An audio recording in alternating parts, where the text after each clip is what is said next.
토마스 아킨피스라는 분은 나이를 먹는다고 저절로 좋은 사람이 되는 것이 아니다는 말을 했습니다. 이 말은 저절로 좋은 사람이 되는 게 아니라 선택에 의해서 결정된다는 거예요.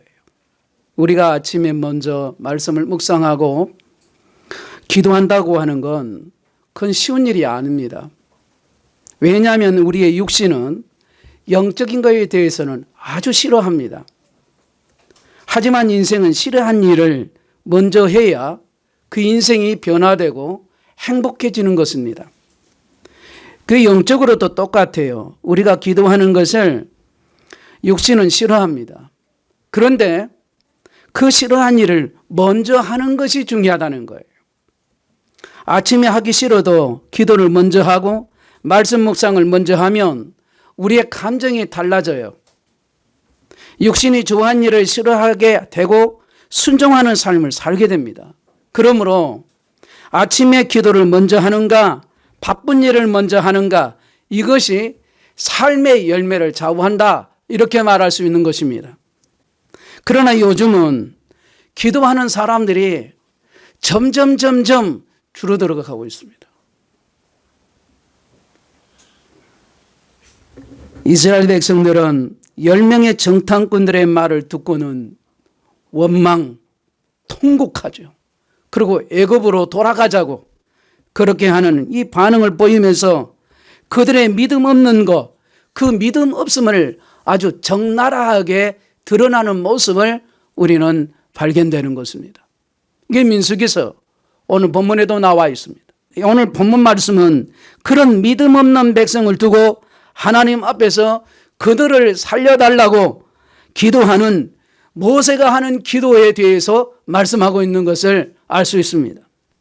백성들의 믿음 없는 반응을 본 하나님께서 이스라엘 백성들을 광야에서 모두 죽이기로 작정을 했습니다. 그리고 모세만 남기고 말 잘 듣는 새로운 민족을 이루려고 하신 겁니다. 그때 모세가 하나님 앞에 엎드려 기도를 하기 시작합니다. 모세가 이스라엘 백성을 살리는 기도를 전능하신 하나님께 그렇게 하고 있는 모습을 우리는 오늘 본문에서 볼 수가 있습니다. 모세의 살리는 기도를 배워서 여러분이 기도하는 모든 곳에 살리는 역사가 일어나기를 주의 이름으로 축복합니다.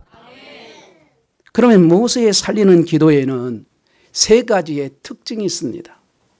그 첫 번째는 하나님이 행하신 일을 기억하면서 기도했다는 사실을 볼 수가 있습니다. 모세는 백성들이 통곡하고 원망하면서 애굽으로 돌아가겠다고 반역을 할 때 이때 지도자인 모세가 하나님 앞에 엎드려 기도합니다. 그때 모세는 어떤 기도부터 하냐면 하나님이 우리에게 베풀어 주신 은혜와 증거들을 다시 떠오르면서 기도하고 있음을 알 수가 있습니다. 자, 모세는 지금 하나님 앞에서 하나님께서 이스라엘 백성들을 출애굽시키기 위해서 행하셨던 그 놀라운 일을, 그 일들을 고백하면서 상기시켜가면서 그렇게 기도하고 있음을 알 수 있습니다. 하나님은 우리에게 이런 분이셨다, 그런 고백이에요. 이것은 하나님이 행하신 일에 대한 감사를 다시 고백하면서 동시에 하나님께서 행하신 그 일을 하나님께 상기시켜 드림으로 하나님께 부담을 드리는 기도를 하고 있는 것입니다. 하나님이 행하신 일을 이스라엘 백성들만 아는 것이 아니고 온 세상 사람들이 다 아는 것입니다. 하나님이 이스라엘 백성들을 얼마나 사랑하시는지 구름기둥 불기둥으로 인도하시고 친히 하나님 손으로 홍해를 가르시면서 인도해내신 그 크고 놀라우신 그 큰 사랑을 온 천하가 다 알고 있습니다라고 고백하는 기도가 지금 모세가 하는 기도인 걸 알 수 있습니다. 이 기도는 아주 지혜로운 기도입니다. 우리는 급한 기도 제목이 생기면요, 바로 내 문제를 말하는 본론적으로 들어가는 경향이 있습니다. 하지만 기도를 본론만 집중적으로 또는 요건만 간단히 하는 그런 식으로 하면 안 돼요. 기도는 내 문제를 응답받는 것도 중요하지만 하나님과의 사귐이 깊어지는 데 목적이 있다는 것을 우리가 명심해야 합니다. 그렇기 때문에 하나님은 가끔씩 우리에게 없던 기도 제목도 생기게 해서 기도의 자리로 하나님께서 부르십니다. 그때 기도하러 왔다가 문득 느끼게 되는 일들이 생겨나죠. 내가 이런 시간에 도대체 얼마만이냐. 세상 사느니라 바빠서 기도도 못하고 살았구나. 하나님, 정말 죄송합니다. 하나님과 많이 멀어졌습니다. 하나님, 저를 불쌍히 여겨주세요. 그리고는 지난 추억들이 밀려옵니다. 내가 처음 주를 만났을 때 그때를 추억하고, 내가 주님의 일을 밤낮 없이 열심히 했던 그때를 기억하고, 기도를 해도 밤을 새우면서 했던 그때를 기억하고, 기도만 하면 하나님이 응답해 주셨고 방언받아서 기뻐서 잠도 못 자고 좋아서 친구들에게 자랑하고, 기타 치면서 찬송을 밤새도록 하는 등등, 이 기도의 자리에 앉아 있으면 그런 하나님이 내 삶에 역사하셨던 그 시간이 주마등처럼 스쳐 지나간단 말이죠. 내가 이런 은혜를 잊고 살았는데, 내가 주님 앞에 나오는 것이 이토록 게을렀구나. 나도 모르게 하나님과의 그 친밀한 관계가 멀어졌구나. 이것을 깨닫게 되는 거죠. 이렇게 하나님은 우리가 보고 싶어서 기도의 자리로 부르실 때가 분명히 있습니다. 하나님은 우리를 부르셔서 하나님이 지금까지 베풀어 주신 그 사랑을 다시 기억나게 하시고 우리와 그 아름다웠던 시간을 회복시키기를 원하신 분이 저와 여러분이 섬기시는 하나님이십니다. 그래서 그 기도 제목을 말한다면 하나님이 부르시는 소리라 이렇게 표현할 수 있는 거죠. 하나님이 부르시니까, 기도의 자리로 부르시니까 우리가 그렇게 기도하게 되는 거예요. 여러분, 저를 한번 봐주십시오. 집중해서 말입니다. 기도하지 않던 분이 어떤 급한 기도 제목이 생겼다고 하는 것은 내가 그동안 하나님과 멀리 지냈다는 그런 뜻이에요. 급한 기도 제목이 생겼다고 하는 것은 하나님이 나를 아직도 부르고 계시고 나를 잊지 않으시고 나를 하나님께서 부르시고 계신다라는 그 사실을 말하고 있는 것이죠. 기도 제목이 생겼다는 것은 하나님이 나를 보고 싶어 하신다라는 그런 의미가 있습니다. 기도의 자리에 앉아서 나와서 앉아보면 내가 얼마나 하나님과 멀리 있었던 것을 비로소 깊이 깨닫게 되는 겁니다.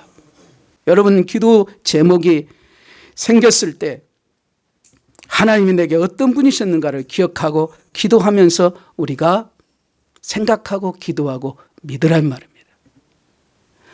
모세의 살리는 기도 두 번째, 하나님의 큰 그 놀라우신 그 능력을 믿으면서 기도하라는 것.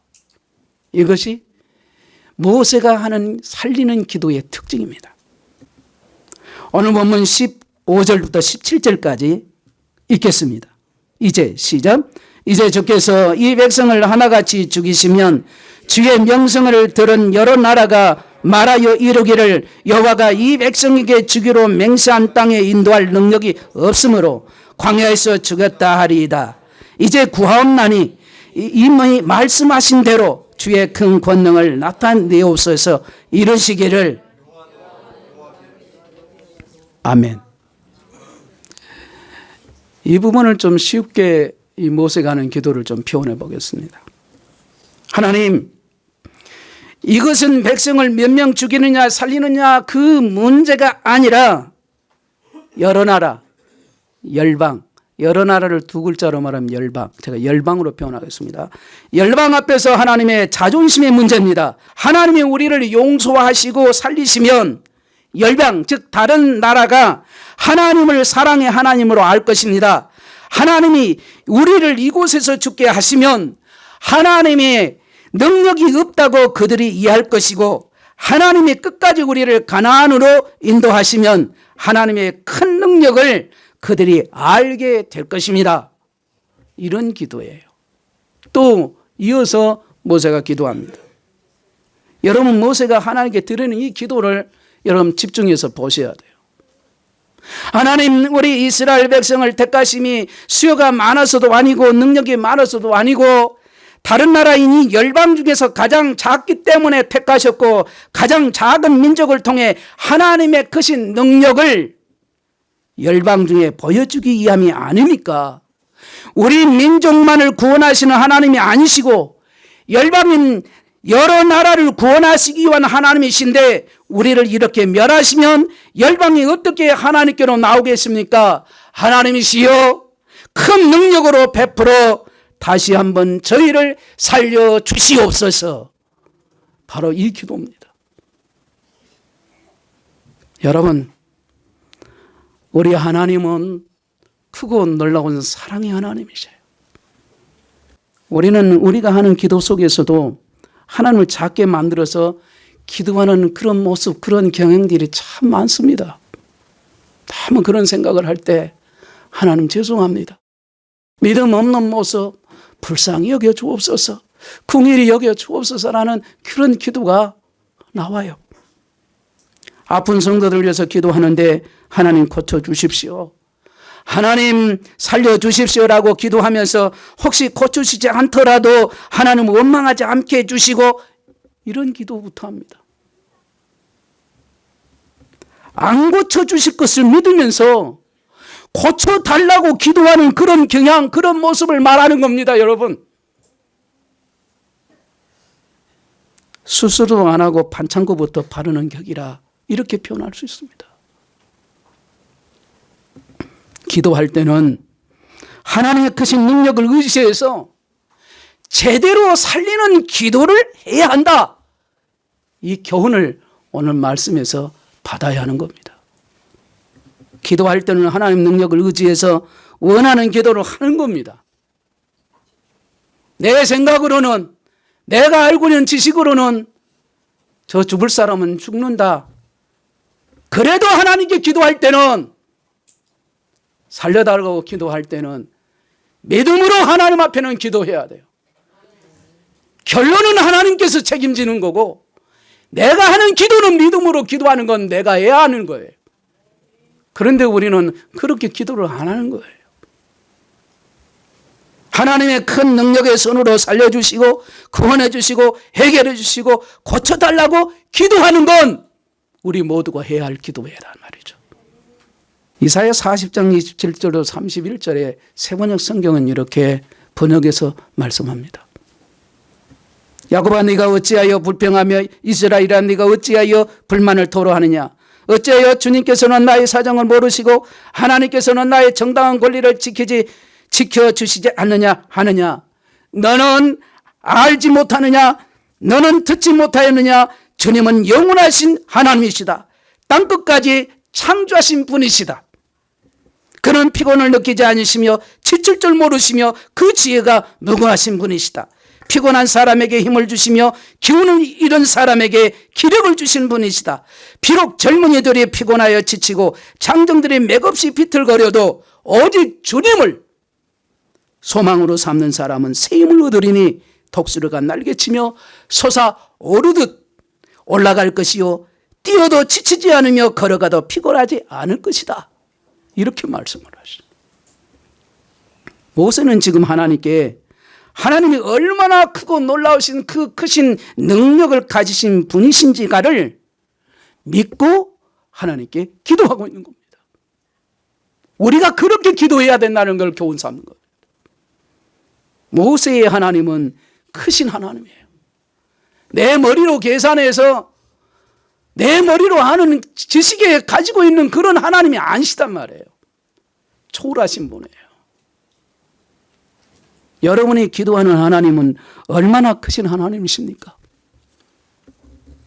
모세의 살리시는 기도는, 모세의 그 기도, 살리는 기도는 셋째, 하나님의 성품을 기억하면서 기도하는 특징이 있는 것입니다.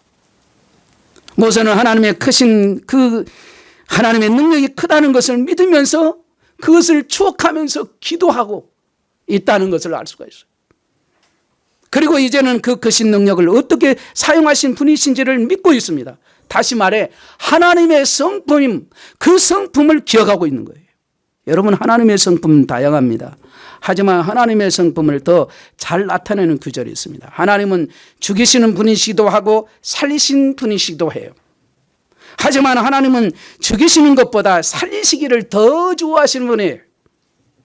하나님은 공의로우신 하나님이시기도 하고 사랑의 하나님이시기도 하며, 하지만 하나님은 사랑의 성품이 더 크십니다.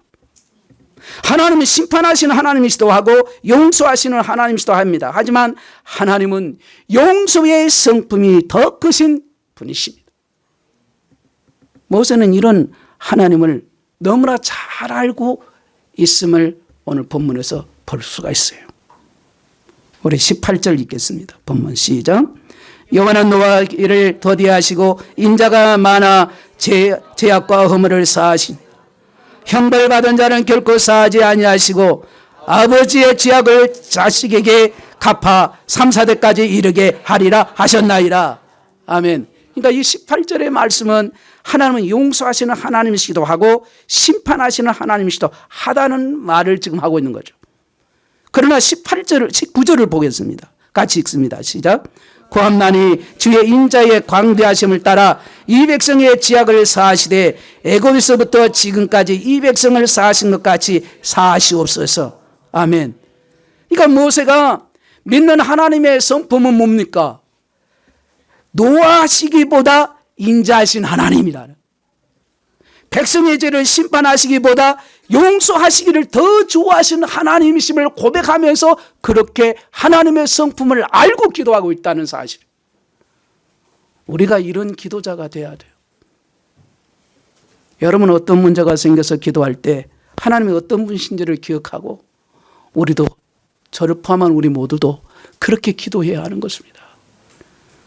나를 살리시는 하나님이신지, 죽이시는 하나님이신지, 나를 심판하시는 하나님이신지, 용서하시는 하나님이신지, 나에게 문제를 주시는 하나님이신지, 문제를 해결해 주시는 하나님이신지, 내가 잘못되기를 기뻐하시는 하나님이신지, 잘되기를 기뻐하시는 하나님이신지, 나를 쉽게 포기하시는 하나님이신지, 나를 포기하지 않으시는 하나님이신지, 기도에도 하나님의 성품과 능력을 의지해서 문제와 싸워야 되는데 하나님과 싸우는 사람이 있어요. 원망하고 불평하고 하나님과 싸우는 사람, 이 사람을 성경은 뭐라고 해요? 어리석은 사람이라 이렇게 표현하는 겁니다. 어쩌면 이 모습이 저와 저를 범한 우리 모두의 모습이 아니겠습니까? 어리석은 사람이에요. 우리가 지금은 잘 되고 평안하고 평탄하니까 원망불평 안 하지요. 어려움을 당해보세요. 그러면 어려움 당하면 하나님께 싸운단 말이에요. 어쩌면 어리석은 사람처럼 말입니다.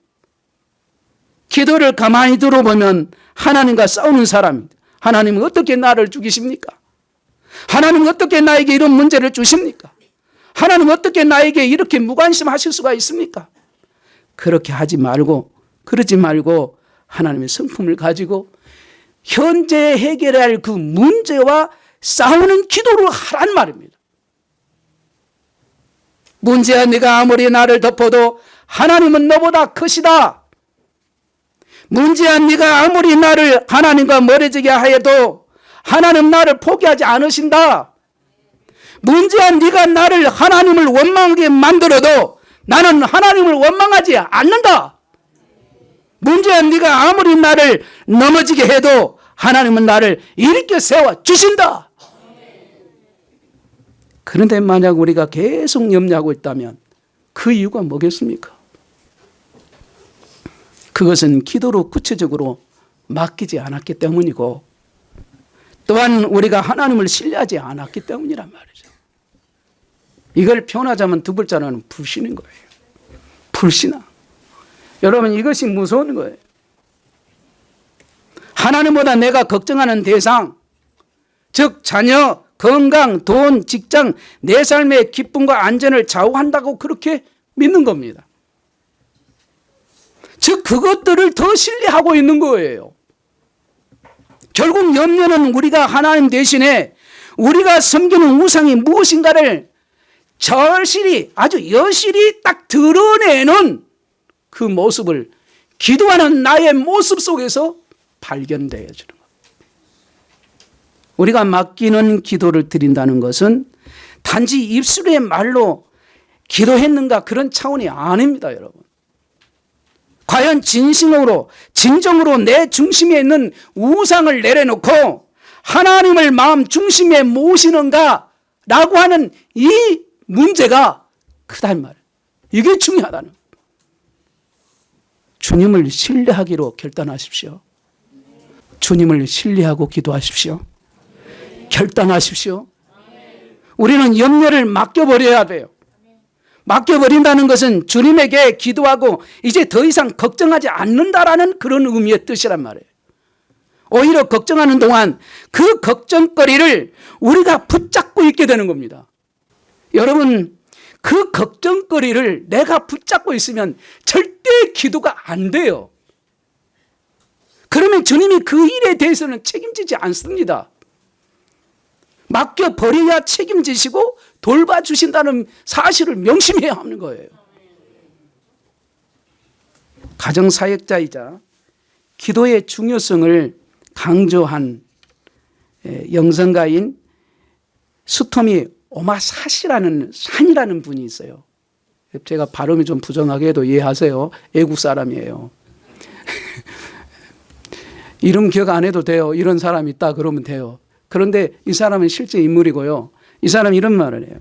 자기의 겪었던 얘기를 그대로 진솔하게 얘기한 거예요. 제가 은혜가 돼서 여러분에게 얘기한 겁니다. 아들을 낳았을 때 세상이 너무 위험스럽잖아요.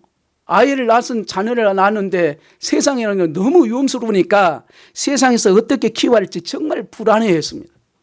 그때 하나님이 주신 말씀이 바로 베드로전서 5장 7절의 말씀이었습니다. 너희 염려를 다 주께 맡겨버려라. 그 주께 맡기라. 그 후에 그녀는 자녀를 위해서 기도함으로 염려를 하나님에게 다 맡겨버립니다. 맡기라고 하셨으니까 다 맡겨요. 주님 말씀 그대로를. 교회 영화실에 아이를 처음 맡겼을 때, 아이가 처음 유치원에 갔을 때, 아이가 다쳐서 상처를 꿰맸을 때, 그 아이가 병원 수술실에 두고 나왔을 때, 아이가 친구 집에서 처음으로 주말을 보내게 됐을 때, 비행기를 타고 외승턴으로 견학을 갔을 때, 매년 캠프에 갔을 때, 아이가 혼자서 나중에 자라서 이제 자동차를 운전했을 때, 아이가 클럽에서 축구를 할 때, 그 아이가 대학을 가기 위해서 집을 떠났을 때, 그때마다 그녀는 하나님에게 그 자식을, 그 아이를 다 맡겼습니다. 그런데 놀랍게도 자녀를 위해 아주 구체적으로 세밀하게 기도할 수 있도록 그녀는 자신 안에서 염려가 사라지고 평안이 임한 것을 느끼게 됐다고 이분은 고백을 하고 있습니다. 하나님께서 기도한 대로 마음과 생각을 지키시고 평안과 기쁨을 그에게 주셨다라는 거예요. 그래서 그녀는 1년에 하루 날을 정해서 종이와 펜을 들고 다음 12달이니까 12개월 1년 동안 각각의 자녀들을 위해서 어떻게 기도해야 할지를 알려달라고 하나님께 기도를 한 겁니다. 우리가 우리 자녀들을 위해서 기도하는 방법하고는 이분이 기도하는 건 완전히 달라요. 완전히 다르다는 걸 느낍니다. 떠오르는 기도 제목을 세밀하게 적은 후에 구체적으로 하나님께 기도하기 시작합니다. 지금 해마다 기도한 자녀들의 기도 제목에 적힌 수첩을 보면 거의 응답이 됐다고 이분은 바로 고백을 하고 있습니다. 여러분, 이 맡기다라는 의미를 우리가 잘 알아야 돼요. 맡기다라는 이 말에는 주님의 해결을 구하는 의미도 있지만 동시에 주님이 가장 좋은 뜻대로 이끌어 주시기를 바란다라는 그 의미도 포함돼서 말하는 겁니다. 그러면 우리보다 우리를 더 사랑하시는 주님이 가장 좋은 길로 인도해 주신다는 것. 우리는 하나님을 신뢰함으로 하나님에게 맡길 수 있습니다. 저는 여러 가지 놓고 기도합니다. 자녀에 대해서, 교회에 대해서, 내 주변에 내 힘으로 할 수 없는 많은 일들에 대해서 기도합니다. 제가 기도한 대로 다 이루어진 것은 아닙니다. 하지만 저는 기도했기에 그 결과가 가장 좋은 것을 주실 하나님에 대해서 신뢰합니다. 저는 지금도 늘 기도하는 제목들이 있습니다. 때로는 하나님에게 이렇게 저렇게 해달라고 하는 기도의 내용도 있습니다. 하지만 그렇게 안 될 수도 있습니다. 그래도 저는 기도했기에 받아들일 수 있습니다. 제가 기도하지 않았다면 제 바람대로 안 됐을 때 실망할 겁니다. 하지만 저는 기도했고 맡겼기에 나보다 나를 더 사랑하시는 주님이 나에게 가장 좋은 것을 주셨다라고 하는 확신을 가질 수 있었단 말이죠. 염려가 되고 걱정이 되면 모든 것을 맡깁니다. 기도하고 맡김으로써 오늘이라는 선물을 살아갈 때 우리의 미래는 밝아지고 걱정하는 그 일이 일어나지 않을 거란 말입니다. 그렇다면 여러분, 요즘 여러분들의 마음과 생각을 사로잡고 있는 염려는 도대체 무엇입니까? 우리 한번 따라 하십시다. 염려거리는 기도 제목이다. 고난의 세상을 살아가는 동안 우리에게는 쉴 새 없이 밀려오는 것이 염려요. 이 염려가 반드시 찾아옵니다. 얼마나 많이 찾아온지 몰라요. 우리 인생의 염려를 해결하는 유일한 방법은 이 염려를 주님에게 맡겨버리는 겁니다. 주님이 맡기라고 했으니 맡기면 될 것을 안 맡겨요. 설령 기도를 하는데도 그걸 안 맡기고 기도를 하는 거예요. 이게 무서운 일을 우리가 지금 하고 있는 겁니다. 우리는 기도함으로 주님께 맡길 수 있습니다. 우리의 마음은 하나님의 말씀으로 채우고 우리들의 염려와 근심은 기도로 주님께 맡겨버리는 거예요. 따라합시다. 주께 맡기라. 맡기세요. 안 맡기니까 내 마음이 분리가 되는 거예요. 그리고 하나님, 그 크고 놀라우신 능력의 하나님, 전능하신 하나님, 전지전능하신 그 하나님 작게 여겨버리는 거예요. 그리고 하나님께 원망을 합니다. 내 입에서 감사가 나와야 하나님의 백성이 원망이 나오고 불평해요. 맡기지 않으니까. 주님에게 맡기면 주님이 가장 좋은 것으로 돌보며 인도해 주십니다. 맡기며 기도할 때 평강이 임해요. 여러분 은혜와 평강이 여러분에게 있을지어다. 여러분 은혜와 평강은 믿는 자에게 주시는 약속이고 믿는 자에게 주시는 복이에요. 그런데 여러분 믿는 자라고 있는 하나님의 은총을 입은 하나님의 자녀가 평강이 없고 기쁨이 없고 원망 불평 감사가 없다면 이거 어찌해야겠습니까? 이 부분을 놓고 우리는 회개해야 돼요. 주님을 신뢰하기로 이 시간 결단하십시오. 늦지 않았습니다. 여러분, 기도는 내가 하나님의 능력을 가지고 문제와 싸우는 것이 기도예요. 내가 하나님과 싸우는 그 시간이 아니란 말입니다. 여러분, 하나님과 싸우면 여러분만 손해봐요. 옆 사람에 말하세요. 하나님과 싸우지 마세요. 하나님과 싸우면 한 번만 돼요. 하나님만 싸우면 손해예요. 하나님 진노를 삽니다. 손해예요, 손해. 네. 다윗은 골리앗이라는 문제 앞에서 하나님은 어떻게 우리에게 골리앗을 주셨습니까?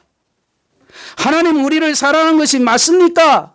그렇게 하나님께 싸우지 않았습니다. 그런 누구와 싸워야 될지를 정확히 알고 있는 사람이 다윗이에요. 골리앗 앞에서 그가 외치는 게 있어요. 여러분들 잘 알지 않습니까? 이렇게 있었습니다. 너는 칼과 단창으로 나오지만 나는 만군의 여호와의 이름으로 나간다. 전쟁은 여호와께 속한 것인즉 그가 너희를 우리 손에 넘기시리로다. 그러면서 만군의 여호와 이름으로 나가는 거예요. 신앙으로, 믿음으로 말합니다. 다윗은 골리앗과 싸웠지 하나님과 싸우질 않았습니다. 하나님의 능력을 붙잡고 골리앗과 싸우는 것, 이것이 다윗이 골리앗에 이기는 비결인 것을 성경을 통해서 우리에게 가르쳐 주는 겁니다. 하나님이 여러분에게 어떤 분이신지 하나님의 성품을 제대로 우리 모두가 알아야 돼요. 그리고 문제 앞에서 하나님 앞에 서운하다고 하나님께 따지지 말고 하나님의 성품과 능력을 양손에 딱 붙잡고 지금 해결할 그 문제를 가지고 그 문제와 싸워야 되는 거예요. 예수 이름으로 싸워야 돼요. 아멘. 따라합시다. 예수 이름으로 명하노니 해결될지어다. 이루어질지어다. 복이 있을지어다. 평안이 임할지어다. 아멘. 그리고 문제 앞에 하나님 앞에 싸우는 거예요. 그 문제를 가지고 하나님께 나가는 거예요. 이게 얼마나 중요한 걸 알 수가 있어요. 문제와 싸우라는 문제와. 이렇게 모세의 살리는 기도는 세 가지의 특징을 가지고 있습니다. 첫째는 하나님이 행하신 일을 기억하며 기도했습니다. 둘째는 하나님의 크신 그 큰 능력을 믿으며 기도했습니다. 세 번째 하나님의 성품을 기억하면서 기도했습니다. 이 모세의 살리는 기도를 통해 하나님께서 그 뜻을 바꾸십니다. 12절에서는 원망하는 백성들을 이 전염병을 보내어 모두 죽이시고 모세만 살려서 새로운 나라를 일으켜 새 일을 행하시겠다는 뜻을 말씀하셨어요. 그런데 여러분 저를 한번 봐주세요. 모세가 엎드려서 간곡하게 간절하게 용서와 살리는 기도를 드리자 전능하신 하나님께서 그 여호와 하나님께서 그 계획을 취소하시고 다시 이스라엘 백성을 버리지 않고 가나안으로 인도하시기로 결정을 내리는 사건이 오늘 본문에 기록하죠. 하나님의 계획이 수정되었음에도 조건이 있습니다. 오늘 본문에 나와요. 하나님께서 무조건 모든 사람의 죄를 용서해 주시는 게 아니에요. 원래 죄인들의 죄 때문에 그 죄 때문에 모든 사람 다 심판하시기로 하셨다가 이제는 죄를 주동하는 자들과 회개하지 않고 그 죄에 머물러 지속적으로 하나님을 대적하는 사람들은 심판하시고 여호수아와 갈렙처럼 하나님을 신실하게 따르는 사람들 그리고 그 백성들의 선동에 직접적으로 참여하지 않은 20세 이하의 젊은이들에게는 용서를 베푸시기로 하셨습니다. 우리는 흔히 하나님의 뜻을 돌이킬 수 없다고 말을 합니다.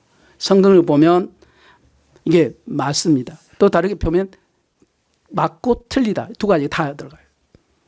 그런데 오늘 모세는 하나님의 뜻을 돌이키는 기도를 했습니다.